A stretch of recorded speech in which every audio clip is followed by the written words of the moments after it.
దేవతలు వెళ్ళి ప్రార్థన చేయాలి. ప్రార్థన చేసి శివ తేజస్సు భూమి మీద పడాలి. అది అగ్నిహోత్రంలోకి వెళ్ళాలి.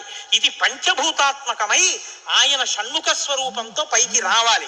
వచ్చి స్వామి అని పేరు పెట్టుకోవాలి. స్వామి అన్న పేరు కేవలం సుబ్రహ్మణ్యుడి. సుబ్రహ్మణ్యుడి పేరు చెప్తామో, ఎక్కడెక్కడ తలుచుకుంటామో అక్కడక్కడ సంతానమునకు ఏ విధమైన ప్రమాదం రాదు.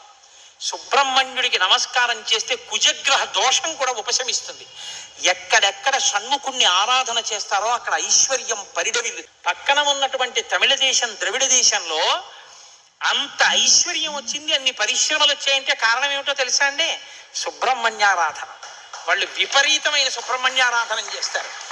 సుబ్రహ్మణ్య ఆరాధనం చేసిన, షణ్ముఖుడికి ప్రదక్షిణం చేసిన, ఆయనకి నమస్కారం చేసిన జ్ఞానము, ఐశ్వర్యము, సంతానము, సంతానమునకు క్షేమము, ఆయువు, ఆరోగ్యము అన్నీ కలుగుతాయి.